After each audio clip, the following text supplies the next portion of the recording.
Hermanos, qué hermoso es estar enamorado del Señor, amén.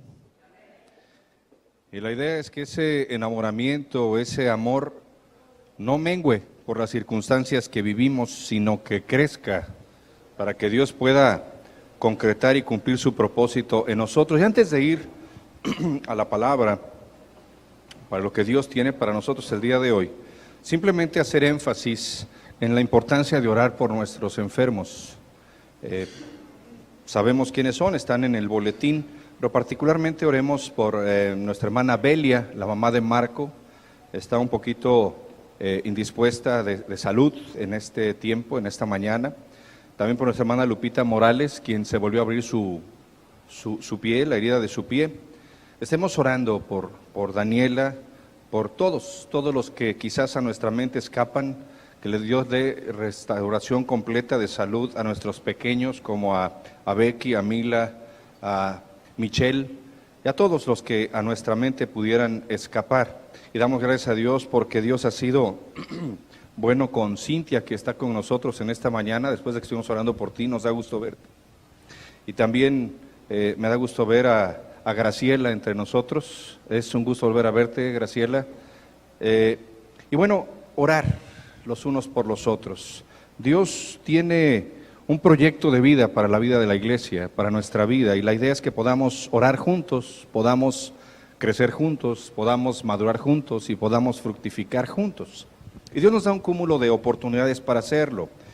Tenemos una invitación de la primera iglesia bautista de Tampico, que nos invitan a celebrar con ellos sus 109 años, el 31 de marzo a las 7. Toda esta publicidad está en el pizarrón de corcho, solamente hago énfasis en ello.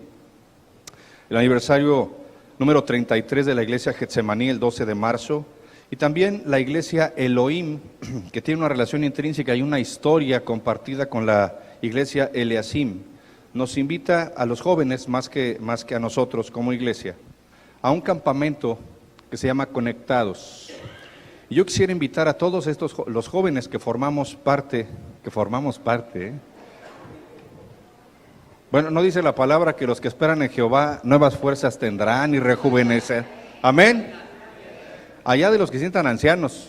Pero bueno, la idea es que invitan a los jóvenes de la iglesia a un campamento que se llama Conectados, de los días del 1 al 3 de abril en las instalaciones del rancho Emanuel. Va a haber temas muy importantes y también invitaron a Isaí a dar 2 de las conferencias que se van a estar impartiendo.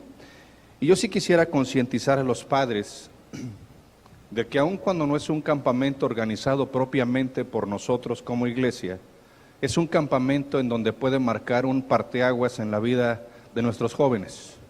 El costo es de 350 pesos. Y yo quisiera hacer énfasis para que pudiéramos motivar y casi patear a nuestros jóvenes para que fueran. Déjame decirte que hoy quizás más que en todos los tiempos, nuestros jóvenes están desconectados de Dios.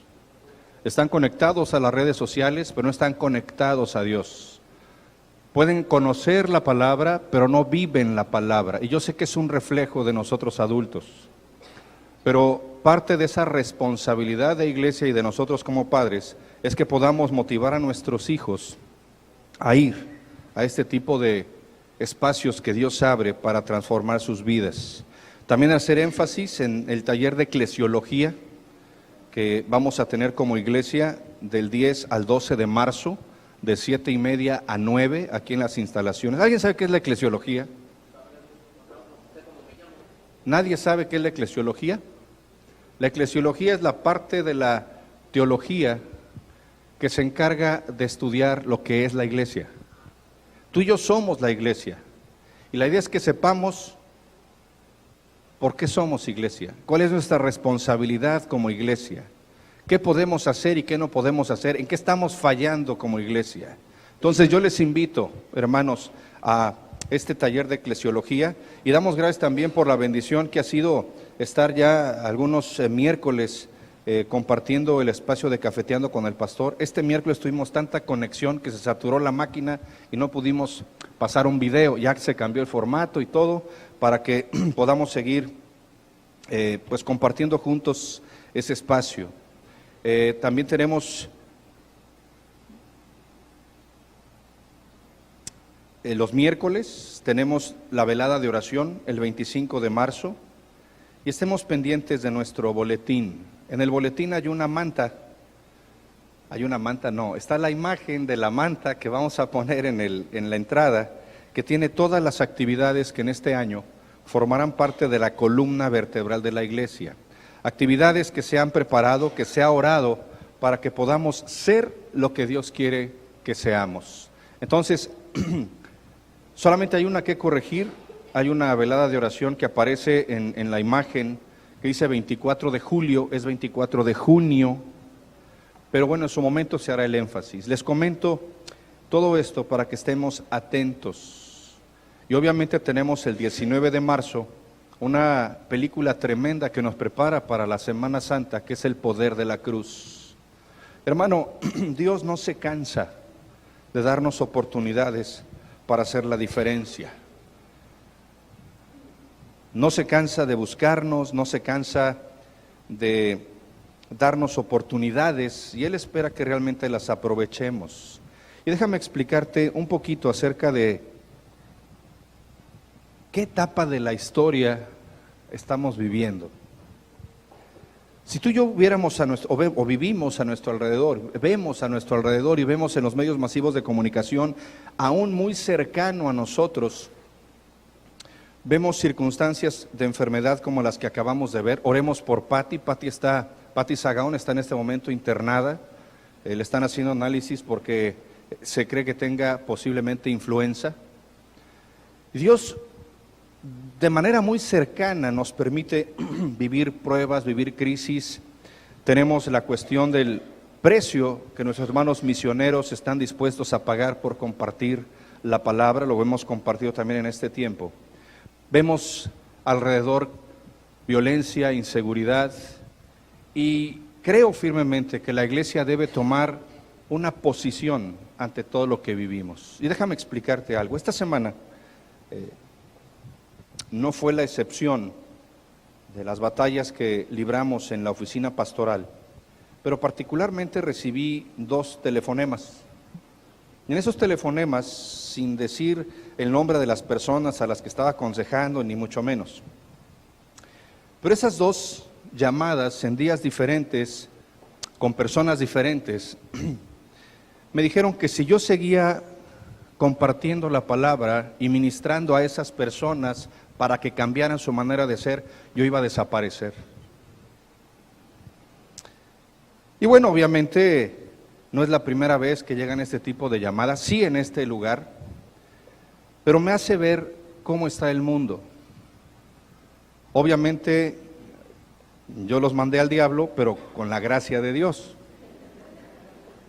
Porque debemos tomar una postura acerca de nuestra identidad, sin importar el costo que tengamos que pagar. Total, si alguien quiere hacerme desaparecer, pues me voy con el Señor y ahí a ver cómo se las arreglan ustedes, yo allá los espero. Pero llama mucho mi atención, porque en alguna ocasión el pastor Homero, a quien muchos de nosotros conocimos, amamos y particularmente fue mi pastor, mi maestro y mi padre espiritual. Él me compartía, después de una pregunta que yo le hacía, ¿cómo es la vida de la iglesia?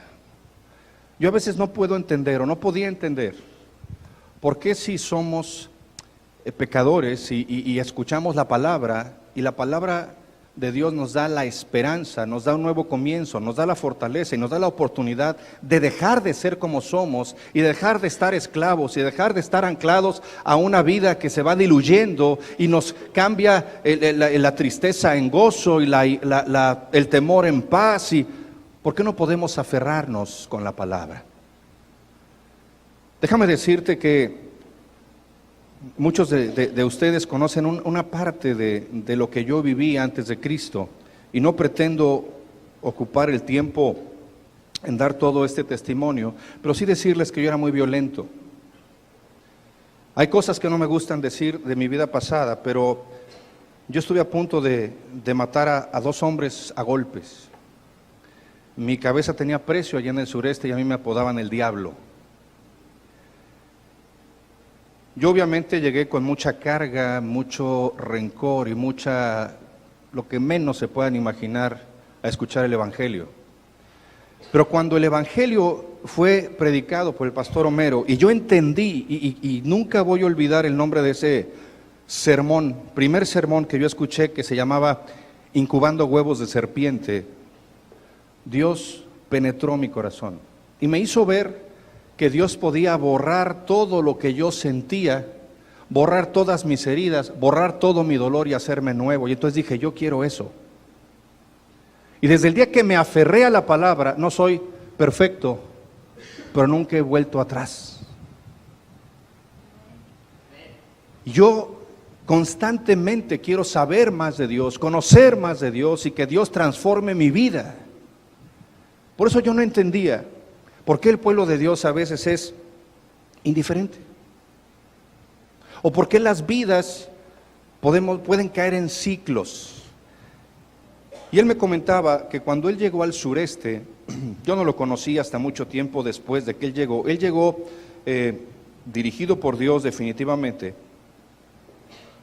y lo invitaron a ser presidente de la Convención Regional de Mérida, Yucatán. Obviamente, el pastor Homero tenía una personalidad arrolladora, era un hombre con una unción y un poder de Dios tremendo.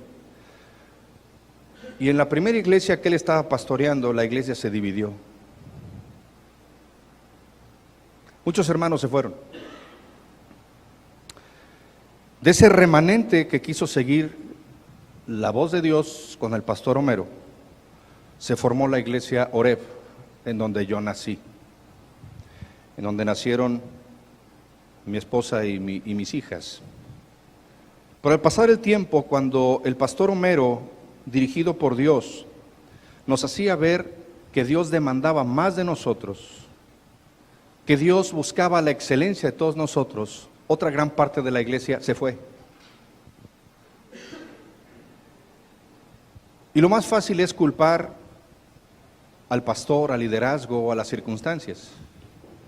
La verdad de las cosas es que se da este tipo de situaciones por la dureza de nuestro corazón. Y él me decía, Pepe, el ser humano es orgulloso por naturaleza.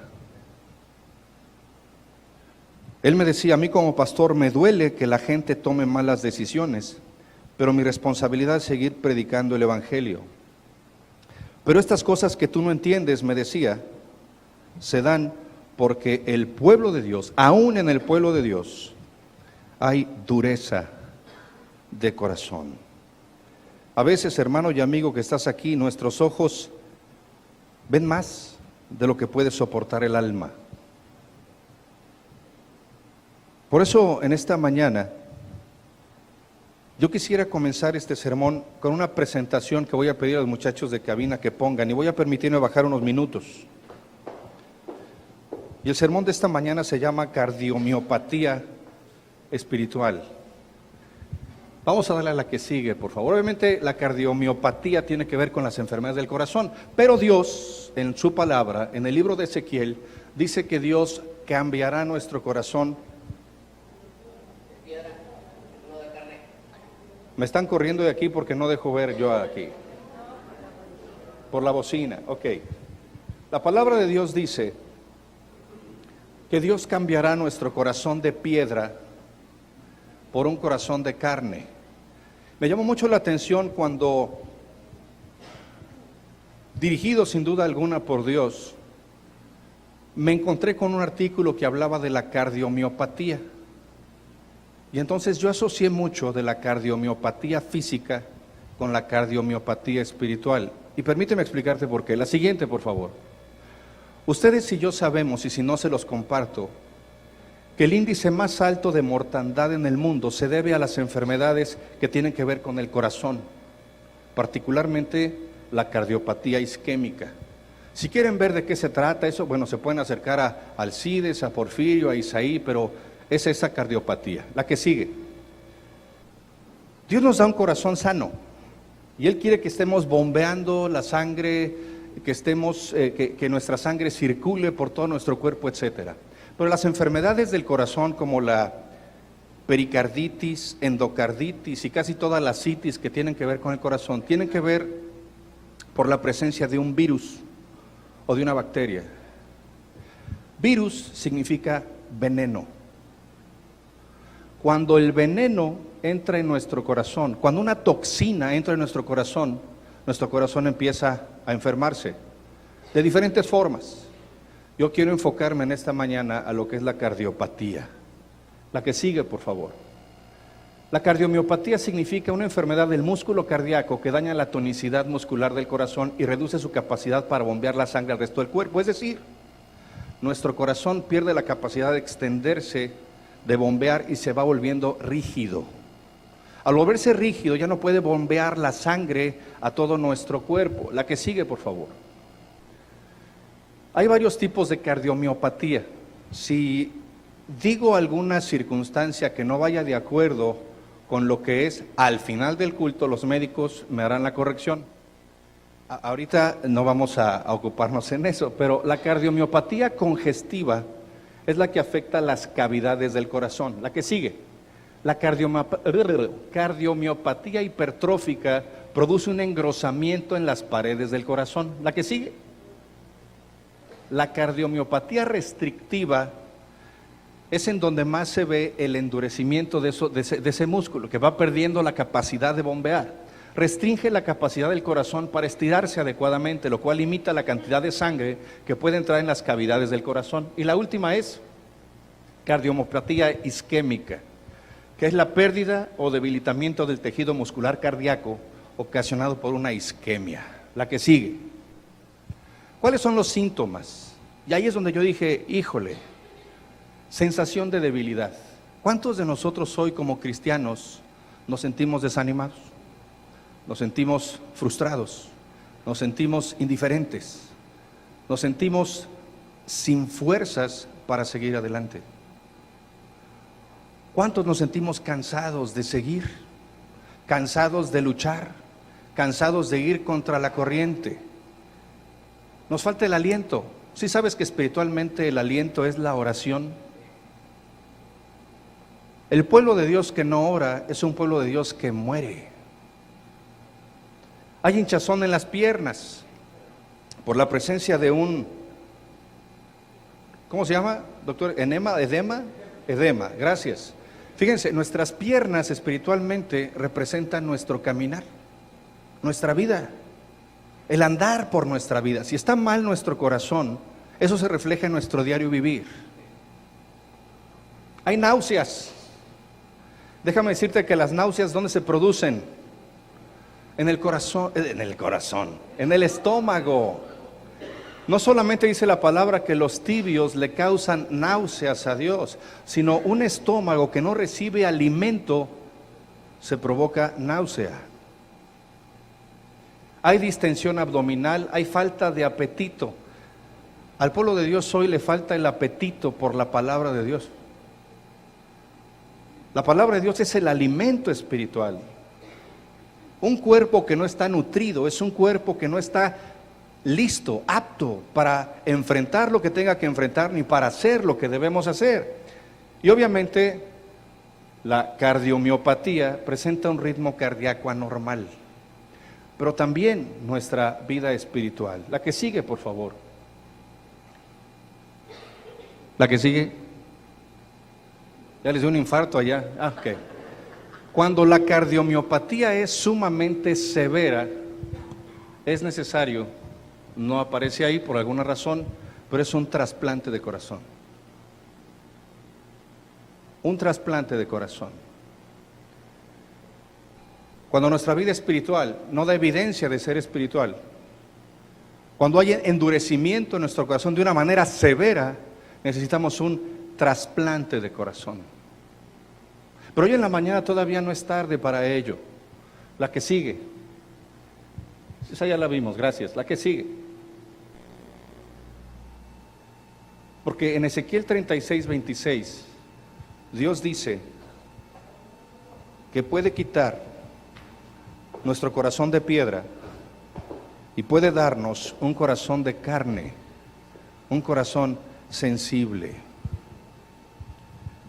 El domingo pasado hablábamos de cómo es el ministerio de tomar la toalla. Tú y yo sabemos que el corazón, que tiene que ver con el tomar la toalla, tiene que ver con el caminar la segunda milla, tiene que ver con el buscar a Dios. El corazón en la Biblia representa como el asiento de nuestro intelecto, el lugar donde se llevan a cabo nuestros sentimientos, donde están nuestros sentimientos. Nuestro corazón representa nuestro ser, representa nuestra vida. La palabra corazón entraña la naturaleza moral del hombre, donde está la fe, la piedad, etc.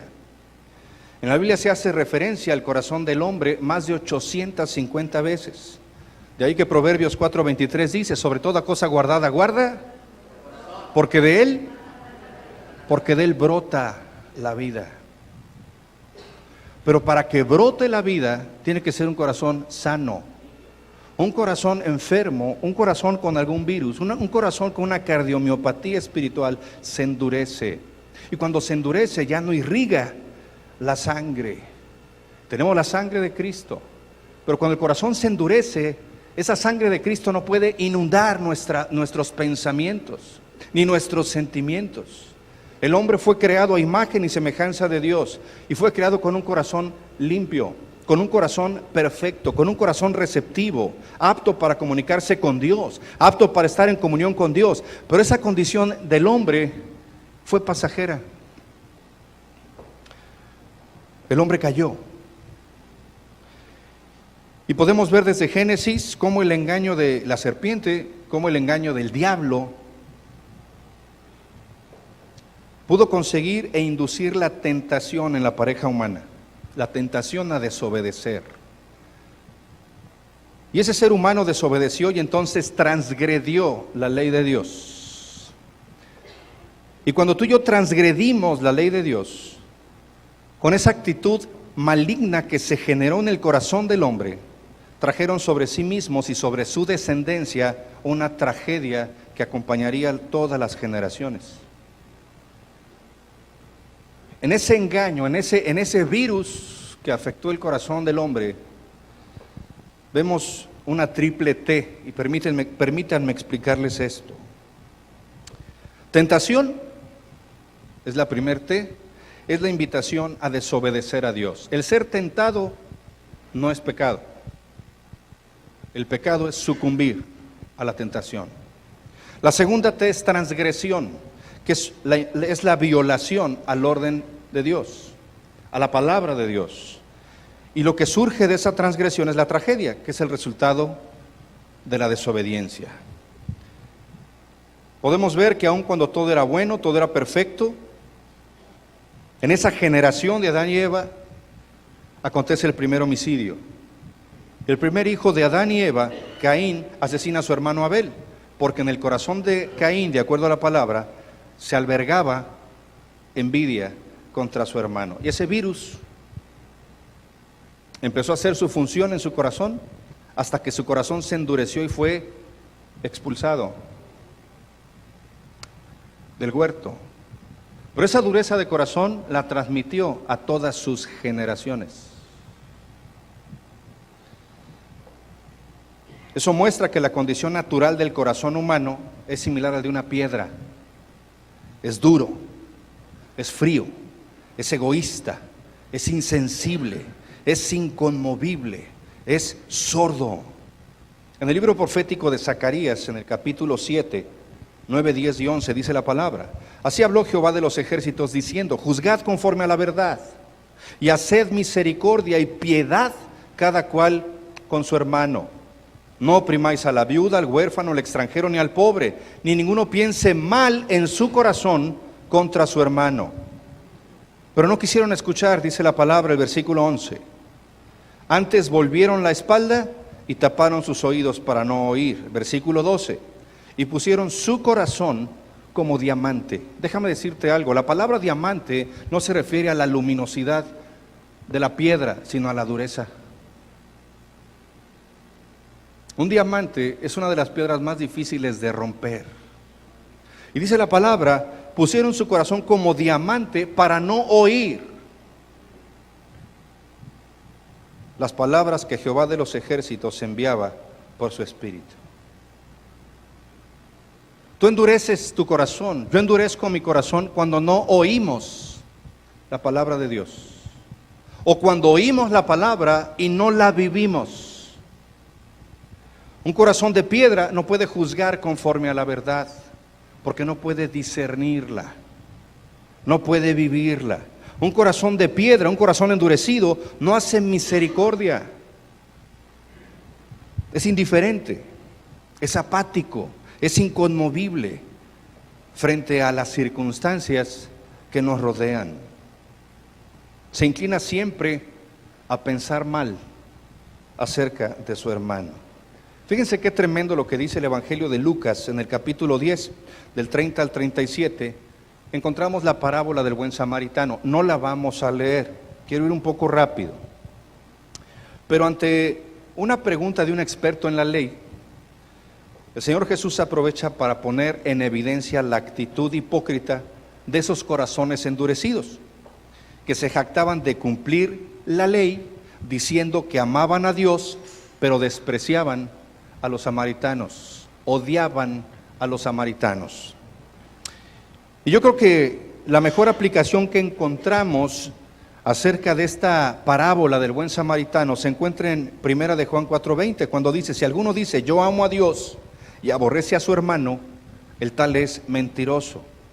Y créeme, hermano, que es muy lamentable observar cuánto domina el egoísmo, el orgullo, el yo en todos los rangos en el pueblo de Dios. Cuántas excusas damos los hombres para evadir, cuántos gastos, cuánta inversión generamos como pueblo de Dios para no ayudar, para no crecer, para no ir. No queremos salir de nuestra esfera del yo, pero pasamos por alto que el verdadero cristiano tiene escrito en su corazón la ley del amor, porque Dios es amor. Y entonces el Espíritu de Cristo habita en él y la imagen de Cristo renueva su alma constantemente. Fíjense rápidamente en Génesis 6, 5 y 6.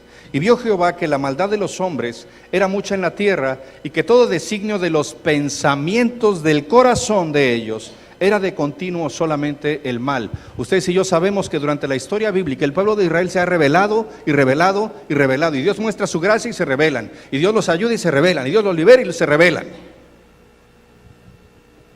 Dice el versículo 6: y se arrepintió Jehová de haber hecho al hombre en la tierra, y le dolió en su corazón. Déjame decirte que la palabra arrepentir en nuestro idioma, realmente en el original de la escritura dice se entristeció. Dios no puede arrepentirse porque no es hombre para que se arrepienta. Pero Dios se entristeció de haber creado al hombre y le dolió en su corazón, porque veía la dureza de ese corazón. El hombre tenía un corazón perfecto, un corazón limpio, un corazón conectado a Dios, pero el orgullo, la vanidad, el no oír la voz de Dios endureció ese corazón, y hasta el día de hoy todo ser humano aloja en su interior ese corazón de piedra propio de nuestra naturaleza. Aunque el concepto que tengamos de nosotros mismos y de los demás aparentemos ser buenas personas y podamos hacerlo con buenas obras, realmente si en nuestro interior sigue estando un corazón inconverso, un corazón no transformado, esas buenas obras realmente son forma de aliviar nuestra conciencia ante nosotros y ante los demás, pero no delante de Dios. Carlos Spurgeon decía de una manera muy dura: lo más extraño, decía él, es que el hombre que tiene un corazón engañoso, un corazón endurecido, un corazón no sensible, presume o presuma ser un individuo de buen corazón y se aprecie de contar al menos con buenos puntos que merecen la veneración de sus semejantes y aún el reconocimiento de Dios. Y Carlos Spurgeon decía: pobre naturaleza humana. Si eso es lo que piensas, dice la disertación de Carlos Spurgeon, entonces es tu propia condenación, porque eres tremendamente orgulloso. Pero ¿sabes cuál es la buena noticia? Que Dios no nos ha abandonado. El pueblo de Israel, el pueblo elegido de Dios, para que de Él venga la salvación para los hombres, fue y es siempre, a pesar de que es un pueblo rebelde, Dios en su misericordia les da una maravillosa promesa a través de su gracia, que estando en Cristo se cumple también para nosotros. Y entonces Ezequiel, como veíamos en la presentación, en el capítulo 36 del 25 al 27 dice: esparciré sobre vosotros agua limpia, y seréis limpiados de todas vuestras inmundicias, y de todos vuestros ídolos os limpiaré. Déjame decirte que de acuerdo a la palabra de Dios, cuando Dios habla de agua y habla de limpieza, se refiere a la palabra de Dios. Nosotros nos limpiamos cuando vamos a la palabra de Dios, lo dice Juan 15. Y Dios nos limpia para que llevemos fruto, y más fruto, y mucho fruto. Dice el versículo 26, os daré corazón nuevo, quitaré de vuestra carne el corazón de piedra, y os daré un corazón de carne, sensible al espíritu. Dice, y pondré dentro de vosotros mi espíritu, y haré que andéis en mis estatutos, y guardéis mis preceptos, y los pongáis por obra.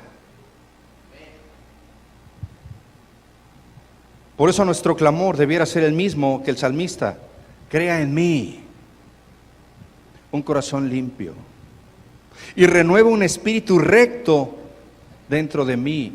Tú y yo debiéramos continuar en una vida de oración real hasta que Dios abra nuestros ojos y pudiéramos ver la obra de su gracia divina y entendamos que el Señor quiere comenzar esa buena obra en nuestro corazón y que Él la va a perfeccionar hasta el fin. Pero ¿cuántos de nosotros hoy tenemos esa cardiomiopatía espiritual? Y realmente no tenemos una relación con el Padre, ni tenemos unas buenas relaciones con la gente que nos rodea, ni aún con las que formamos el mismo cuerpo.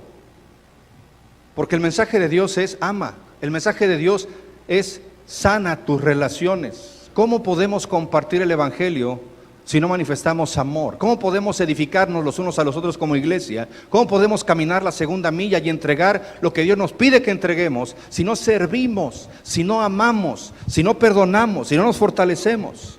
¿Sabes que hay personas que han aceptado a Cristo como su Señor y Salvador, pero tienen áreas en su corazón que no han sido transformadas por su poder y su amor? Y esas áreas de vulnerabilidad en nuestro corazón son las que empiezan a morir y vienen los infartos espirituales. El corazón endurecido nos impide, entender los misterios de Dios, nos roba la comunión con Dios y con otros, pone barreras en nuestras relaciones. ¿Sabes qué necesitamos para que Dios nos haga un trasplante de corazón? Si realmente el Espíritu de Dios está en nuestra vida, Dios tenemos que reconocer. Un alcohólico no sana hasta que reconoce que es alcohólico. Un neurótico no sana hasta que reconoce que es neurótico. Lo mismo pasa con la dureza de nuestro corazón. La palabra endurecido, porque fíjense, en Marcos 8:17 el Señor dice: y entendiéndolo Jesús les dijo: ¿qué discutís porque no tenéis pan? ¿No entendéis ni comprendéis? ¿Aún tenéis endurecido vuestro corazón? Cuando tú y yo tenemos endurecido el corazón, no entendemos lo que Dios quiere de nosotros. Podemos leerlo, podemos memorizarlo, pero no forma parte de nuestra vida. La sangre de Cristo no irriga, no se bombea en cada área de nuestro ser. Endurecido es la traducción de la palabra griega poró, que significa petrificar, significa formar callos, significa hacer duro. ¿Alguien tiene un callo? Hay personas que tienen callos en los pies, hay personas que tenemos callos en las manos, hay personas que tenemos callo en las circunstancias. Pero un callo es una parte dura en donde te pueden clavar incluso una aguja y no sientes.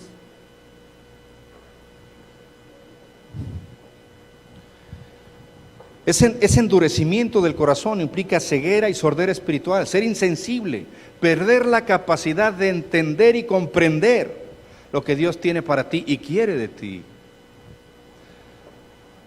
¿Cuáles son las características de una persona con un corazón endurecido? Bueno, es insensible a la presencia de Dios. Es insensible a la transformación que su palabra debe producir en nuestra vida.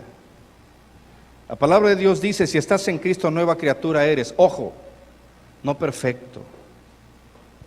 Más adelante voy a explicar lo que implica ser justo delante de Dios. Y ser justo no es ser perfecto, es ser perfectible. Es caminar en esa transformación que genera ascendencia en nuestra vida. Alguien que tiene un corazón endurecido es incapaz de comprender la necesidad de su entorno. Por eso no servimos, por eso no compartimos la palabra, por eso preferimos quedarnos nosotros en nuestra esfera de vida o en nuestra zona de comodidad en el buen sentido de la palabra. Déjame decirte que cuando aceptamos a Cristo como Señor y Salvador, el Espíritu Santo sella nuestro corazón con ese discernimiento de la palabra de Dios. Pero si nuestro espíritu está adormecido, si nuestro corazón está endurecido, nuestra conciencia no nos prevendrá de los errores, de las malas actitudes, de las circunstancias. Y déjame decirte que nunca podremos reconocer. Hay personas que son orgullosas, que tienen una actitud horrible, y ellos no pueden ver que eso es lo que están reflejando. Hay gente que es orgullosa y piensa que no es orgullosa. Hay gente que tiene malas actitudes y piensa que los que están equivocados son los demás, porque no hay una conciencia provocada por un corazón reblandecido a través de la palabra. Un corazón endurecido no acepta instrucción ni corrección, ni de los líderes, ni de las autoridades, ni de nadie. ¿No se han dado cuenta que hay gente que, por ejemplo, va manejando y se pasa a un alto y lo para la patrulla y todavía se pone a discutir con el patrullero? Alumnos que sacan el acordeón para el examen, los cacha el maestro con el acordeón, los reprueba y se enojan. No tenemos la capacidad de aceptar nuestro error. No tenemos la capacidad de aceptar instrucción y corrección porque tenemos endurecido nuestro corazón. El alejarnos de Dios y su palabra es una evidencia del endurecimiento del corazón. El actuar en el yo, el actuar bajo nuestras emociones, es una evidencia de que nuestro corazón se está endureciendo, provocado por las heridas emocionales. Cuando una persona ha sido herida, tiende a formar mecanismos de defensa para protegernos y no volver a pasar lo mismo. Pero eso, si no lo entregamos a Dios, va generando dureza de corazón. Porque esos mecanismos bloquean nuestros sentimientos y restan la capacidad de responder como Dios respondería. Porque estamos siempre predispuestos o a la defensiva y reaccionamos a los estímulos externos porque nos queremos autoproteger. Si yo me autoprotejo, no muero a mí mismo.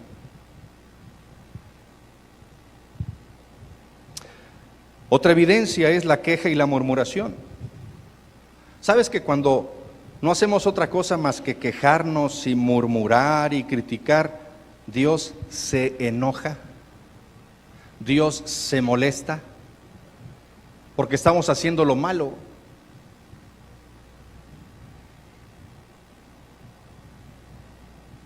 Dice la palabra en Hebreos 3:8, no endurezcáis vuestros corazones como en la provocación, en el día de la tentación en el desierto. El pueblo de Israel no hacía otra cosa más que quejarse.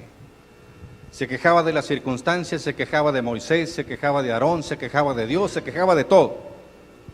Dice la palabra, no endurezcáis vuestros corazones como en la provocación en el día de la tentación en el desierto. Cuando tú y yo nos oponemos a obedecer la palabra de Dios, en cuanto a transformarnos a través de ella, nuestro corazón se va endureciendo. Dice la palabra, mismo en Hebreos 4:7, si oyes hoy su voz, ¿qué dice la palabra? No endurezcas tu corazón. Si Dios dice perdona, no endurezcas tu corazón. Si Dios te dice entrega, no endurezcas tu corazón. Sirve, no endurezcas tu corazón.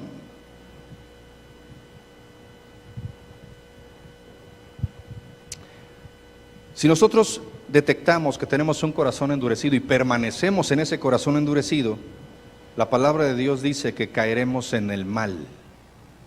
Proverbios 28:14 dice, bienaventurado el hombre que siempre teme a Dios, pero el que endurece su corazón caerá en el mal. Y entonces el quebrantamiento por parte de Dios será inevitable. Proverbios 29:1, el hombre que reprendido endurece la cerviz, o sea, un hombre que ha sido disciplinado por Dios, un hombre al que se le ha evidenciado una falta, si endurece su corazón, va a ser quebrantado y no habrá para él medicina, dice Proverbios 29:1. ¿Cómo podemos ser libres de un corazón de piedra? ¿Cómo podemos ser libres de una cardiomiopatía espiritual? Primero tengo que reconocerlo y después tengo que perdonar y pedir perdón y después renunciar a los mecanismos de defensa que internamente yo levanto para permitir que el Espíritu de Dios sane nuestras heridas y entonces cambie nuestro corazón de piedra en un corazón de carne. Déjame decirte algo, hermano, que a veces tú y yo pasamos por alto. Definitivamente cuando tenemos un corazón endurecido y caemos en indiferencia, apatía y todo lo que hemos platicado y lo que tú quieras, gustes y mandes, perdemos de vista que es lo que el diablo quiere. Y que el diablo pone todas las circunstancias para que tú solito decidas hacer a un lado la palabra, hacer a un lado a Dios y caer en donde no debemos caer, en la ira, la queja, la murmuración, etcétera. Perdemos de vista que el diablo lo que busca es devorarnos. En la primera carta de Pedro, en el capítulo 5, versículo 8 y 9, dice la palabra, sed sobrios y velad. ¿Sabes qué está diciendo la palabra? Está diciendo, sé templado y mantente alerta. El temple, la templanza, es una de las virtudes del fruto del Espíritu. Y es lo que nos lleva a mantenernos firmes, inamovibles y alertas. Y dice Pedro, porque vuestro adversario el diablo anda como león rugiente alrededor buscando a quien devorar. A ese tienes que resistir firme en la fe. Pero la fe viene ¿por qué? Por el oír. Si tú y yo rechazamos la palabra de Dios, nuestra fe no crece. Ni la palabra de Dios nos transforma, ni podemos obedecer de acuerdo a la palabra. Mira, si nosotros somos miembros del cuerpo de Cristo, tenemos que estar conscientes de que debemos prepararnos para enfrentar a un diablo enojado, porque aun cuando está derrotado, está enojado y puede dañarnos hasta matarnos. Quizás no quieras ni pensarlo, ni aceptarlo, quizás pienses que el diablo es un mito. No es ningún mito, esa es una estrategia del diablo. Pero si tú y yo hemos determinado verdaderamente seguir a Jesús con todo nuestro corazón, entonces tu foto está junto a la mía en el escritorio del diablo, porque él va a querer destruirnos. Y él va a inundar nuestra vida con toda clase de problemas, circunstancias difíciles, y va a jugar con nuestras emociones para que nuestra vida sea determinada por nuestras emociones y no por la palabra de Dios. Y Pedro advierte, sé pues templado y velad. Él está diciendo, mira, ponte abusado porque este tiempo no es para que te distraigas, no es para vivir una fe diluida. Tienes que estar sobrio, firme, mentalmente en los asuntos espirituales, enfocado en Dios, porque es cuestión de tu vida o tu muerte. ¿Sí sabías que nuestro enemigo ha aumentado el fuego y nos está buscando como ese león acechando, escondido en la hierba, esperando la oportunidad para saltar y brincarte encima y tragarte entero? Y Él lo hace destruyendo nuestra fe. Ahorita mismo, junto a ti, hay huestes de maldad. Así que ten cuidado con lo que está a tu lado. Hablamos espiritualmente, ¿verdad? Pero déjame decirte algo. Augusto, aléjate de Fernanda, por favor. Ahora mismo el diablo está obrando en tu vida, en tu familia, en tu matrimonio, en nuestra región, en nuestra nación, en las iglesias, hogares, individualmente, colectivamente, y no debemos ignorar sus métodos ni sus estrategias. Y déjame explicarte por qué. Juan, en el libro de Apocalipsis, nos dice que a través de la historia el diablo ha declarado 3 veces la guerra. La primera fue contra Dios mismo. Dice la palabra en Apocalipsis 12, del 7 al 9, y fue hecha una grande batalla en el cielo. Miguel y sus ángeles lidiaban contra el dragón, y lidiaban el dragón y sus ángeles, y no prevalecieron, ni su lugar fue más hallado en el cielo, y fue lanzado fuera de aquel. La serpiente antigua, el dragón, que se llamaba Diablo y Satanás, el cual engaña a todo el mundo, fue arrojado en tierra y sus ángeles fueron arrojados con él. La primera declaración de guerra, porque el diablo quería ser igual a Dios, porque su pecado fue el orgullo, él fue derrotado. Luego la segunda declaración fue contra Jesucristo. Ya vencido, Satanás declara por segunda vez la guerra, ahora contra el Hijo de Dios. Lo vemos en Apocalipsis. Déjame decirte que el diablo en la primera guerra había perdido no solo la guerra, sino su lugar en el cielo. Él era el segundo más importante. Era un arcángel llamado Luzbel. Dice la palabra en esta segunda guerra: y una gran señal apareció en el cielo, una mujer vestida del sol y la luna debajo de sus pies, y sobre su cabeza una corona de 2 estrellas, y estando preñada, clamaba con dolores de parto. Aquí se refiere al pueblo de Israel, donde iba a salir Jesús. Las 2 estrellas eran las tribus, pero eso ya lo dije en el estudio de Apocalipsis. Pero dice, sufría tormento por parir, y fue vista otra señal en el cielo, y aquí un grande dragón bermejo, que tenía 7 cabezas y 10 cuernos, también ya expliqué lo que significa en Apocalipsis, y en sus cabezas 7 diademas, y su cola arrastraba la tercera parte de las estrellas del cielo. Dios expulsó al diablo con la tercera parte de los ángeles que decidieron seguirlo.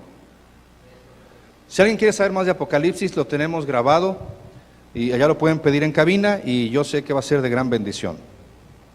Pero dice la escritura, y las echó en tierra, y el dragón se paró delante de la mujer que estaba para parir, a fin de devorar a su hijo cuando hubiese parido. Pero ya sabemos qué pasó en esa segunda guerra. ¿Qué le pasó al diablo? Volvió a perder. Gracias a la resurrección de Cristo, el diablo fue vencido. Por eso la resurrección de Cristo es el sustento de nuestra fe. Pero el diablo declara la guerra, por tercera vez, ahora con la simiente de Cristo. ¿Sabes quién es la simiente de Cristo? La iglesia. Él está en guerra con cada creyente. Él está en guerra con cada iglesia, con cada creyente verdadero. Y déjame decirte algo, con cada creyente que sea justo. Un cristiano verdadero o un cristiano justo no es un cristiano perfecto, pero es un cristiano que tiene una íntima y verdadera comunión con Dios y con su palabra, y a pesar de sus errores y caídas se levanta y sigue transformando su vida, porque en todo acto, palabra y pensamiento busca darle la gloria a Dios. Por eso la oración del justo puede mucho, no del perfecto.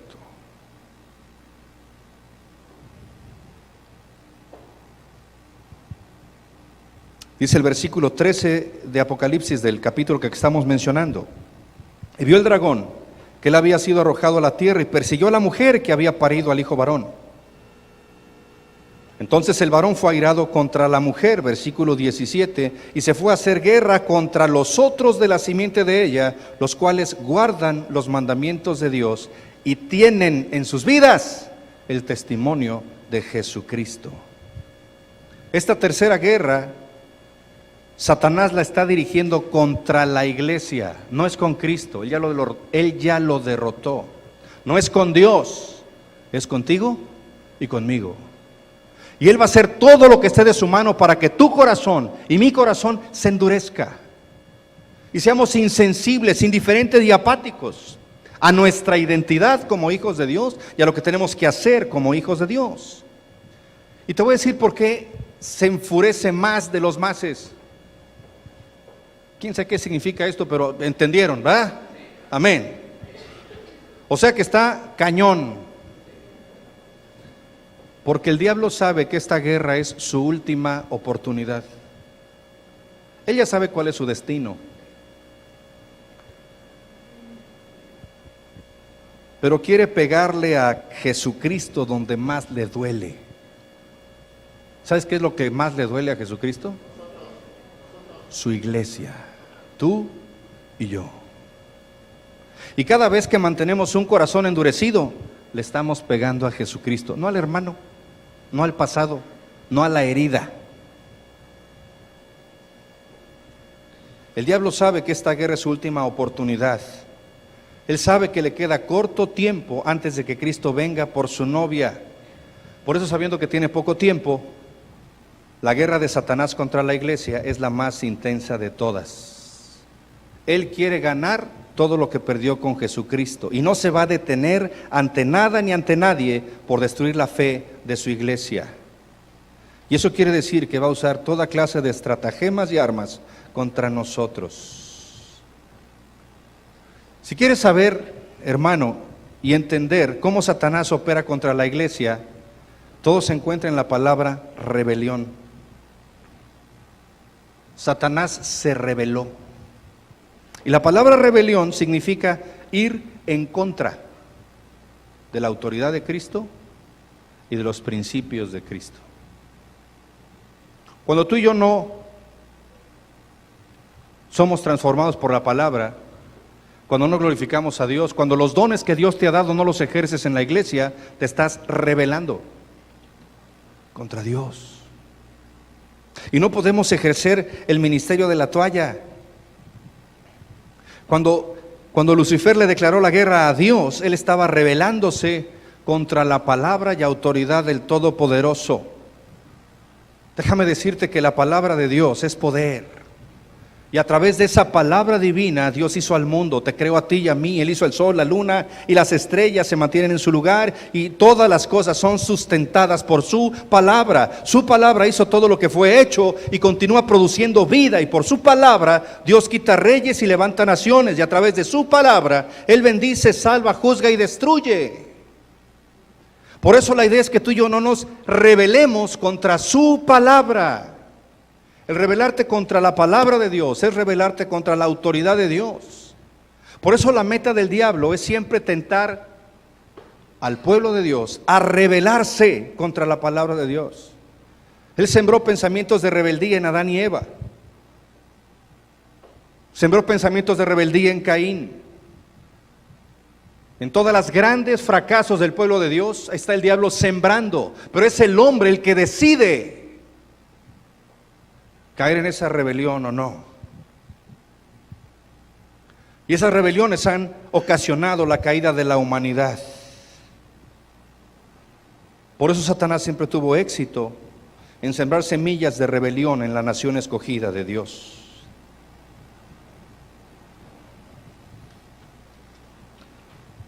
El diablo busca una sola realidad para endurecer tu corazón y mi corazón. Y es que no vivamos, no permanezcamos y no crezcamos a través de la palabra de Dios. ¿Sabías que Satanás no está interesado en convertirte en una persona inmunda? Todo lo que Él quiere es que te rebeles contra la palabra de Dios una sola vez en tu vida. Y por ahí, ese pedacito de muerte en tu corazón, Él entra y hace estragos. Él toma posesión por una pequeña rendija, de modo que poco a poco te vayas volviendo inerte a la dirección de su espíritu. Por eso Él tiene principados y potestados en alerta para darle reportes de lo que haces. Él no puede saber lo que piensas. Él no puede escucharte cuando oras en silencio. Pero Él ve lo que haces y escucha lo que dices. Jesús le dijo a sus discípulos: porque viene el príncipe de este mundo, mas no tiene nada en mí. Jesús estaba diciendo: cuando Satanás viene a mí y trata de tumbarme a mí, no encuentra lugar de entrada, porque yo estoy sujeto totalmente a mi Padre. Cuando tú estás totalmente sujeto a Dios, no hay entrada. Déjame decirte algo, yo compartía con la iglesia algo que escuché del pastor Homero una vez y lo hice mío. Y yo compartía en aquella ocasión, y lo repito hoy, y Dios ve mi corazón, y ve mi corazón humilde. Pero yo dije aquel día que el diablo no puede hacerme absolutamente nada, porque yo estoy sujeto a Dios. No soy perfecto, pero estoy sujeto a Dios. Por ahí puede pegarme a través de ustedes. Porque yo como pastor velo por ustedes. Yo como pastor comparto la palabra de Dios con ustedes. Por eso necesitamos cerrar filas. Por eso necesitamos transformar nuestro corazón. De la misma manera de lo que acaba de decir Jesús en Juan 14:30, Satanás no puede entrar al cuerpo de Cristo si el cuerpo de Cristo está sujeto a Dios. No puede entrar al cuerpo ni al espíritu de nadie que haya sometido su vida completamente a la palabra de Dios. Y déjame terminar con esto. En Hechos 5 hay una pareja llamada Ananías y Zafira. ¿Se acuerdan? Ananías y Zafira vendieron una porción de tierra y dieron las ganancias a la nueva iglesia de Jerusalén. Pero cuando pusieron la cantidad a los pies de Pedro, el apóstol se quedó perplejo y les dijo: ¿por qué ha llenado Satanás tu corazón para que mintieses al Espíritu Santo y defraudases el precio de la heredad? Déjame decirte algo, se lo menciona el versículo 3. Tan pronto como Pedro dijo esas palabras, ¿qué le pasó a Ananías y a Zafira? Cayeron muertos. Pero ¿cuál es la lección que Dios quería enseñarle a la iglesia a través de esto? Déjame decirte que no tiene nada que ver con el pedazo de tierra que vendieron, ni con las migajas de dinero que llevaron. No tiene nada que ver con eso. Tiene que ver con el territorio interno en su corazón, que no estaba totalmente entregado a Dios. Y esa pequeña parte de su terreno en el corazón los llevó a través del orgullo a retener lo que se habían comprometido a dar. No importa lo que sea. Si tú y yo nos hemos comprometido a darle a Dios nuestra vida, no tienes por qué retener ni un ápice de esa vida, porque no te pertenece. Esta pareja creía que podía ser obediente a Dios un 95% y mantenerse desobediente en una pequeña área y sentirse seguros. Así no funciona la vida cristiana. Y Pablo advierte: no deis lugar al diablo. No le abras una rendija al diablo. ¿Cómo puede el diablo hacer que tu corazón muera?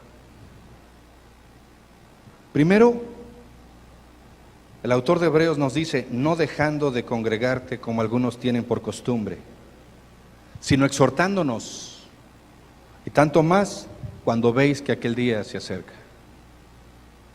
Si tú no te congregas, si tú no participas del cuerpo de Cristo, tu corazón empieza a endurecerse.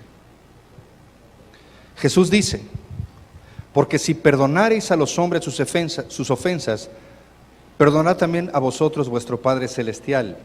Pero si no perdonaseis a los hombres sus ofensas, tampoco vuestro Padre os perdonará vuestras ofensas. La segunda razón que el diablo usa para endurecer y matar nuestro corazón es la falta de perdón.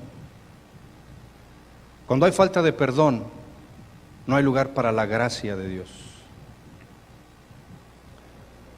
3, Santiago dice, pero si tienes envidia amarga y contención en tu corazón, no te gloríes, ni mientas contra la verdad, porque esa sabiduría no desciende de Dios, sino de lo terrenal, y es animal y diabólica.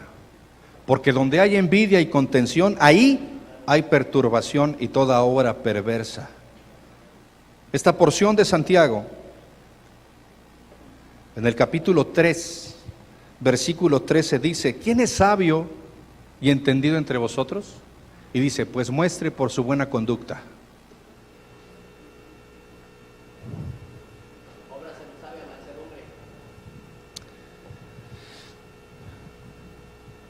Muestra por tu buena conversación tus obras. Muestra por tus buenas acciones. Muestra por tus buenos pensamientos. Muestra el reflejo de Dios.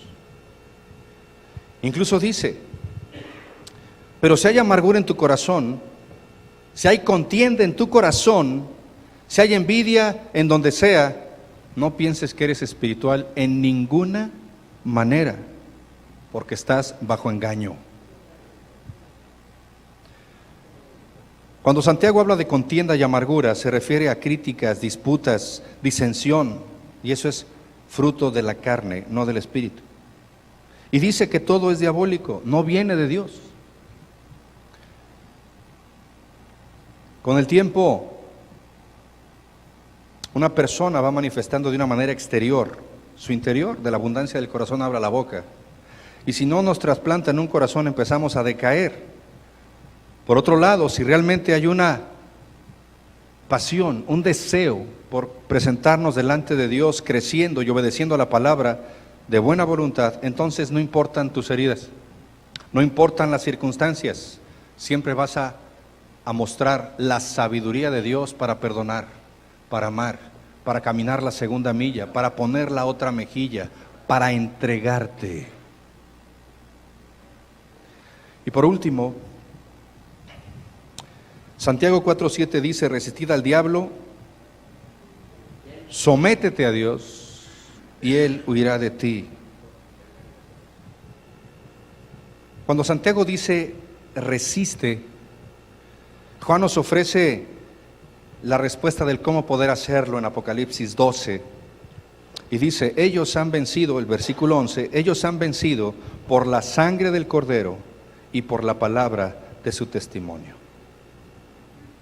Sencillamente busca a Dios. Han vencido con la sangre del Cordero que debe fluir por tu corazón. Pero si tu corazón está endurecido no puede bombear. Y por la palabra de Dios, que nos lleva al lugar santísimo, que nos lleva a su presencia, que nos lleva a fortalecernos en fe. Porque Dios ha hecho un camino nuevo, dice la palabra en Hebreos, a través de su sangre. Déjame decirte algo, hermano y amigo que estás aquí. Cuando estamos a solas con Dios, cuando permanecemos verdaderamente en oración y en la palabra, y no usamos la palabra como pretexto, o la sacamos de contexto, cuando hay una íntima comunión con Dios, no perfección, somos inmunes a las estrategias del diablo y nuestro corazón nos endurece. Y entonces la sangre del Cordero hace que vivamos una vida de poder. Por eso esta mañana debemos caer de rodillas ante el Padre, hacer el compromiso de sumergirnos en su palabra. Fíjate, dice la palabra que Dios le dio a esa mujer alas de águila a esa mujer que perseguía el diablo en el desierto de Apocalipsis. Déjame decirte que ¿cuántas alas tiene un águila? Esas alas representan el Antiguo y el Nuevo Testamento. Dios nos da su palabra para nutrir nuestra alma, para sanar nuestra alma. Pero si nosotros despreciamos su palabra, nuestro corazón se endurece. Y un corazón endurecido muere. Es mi oración que Dios nos dé un nuevo corazón. Que Dios, como dice Ezequiel, cambie nuestro corazón de piedra y nos dé un corazón de carne sensible a su espíritu. Inclina tu rostro.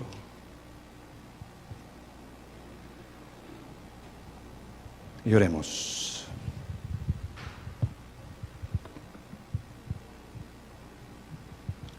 Señor y Padre eterno, damos gracias por la bendición que nos das en esta mañana, Dios, de ir a tu palabra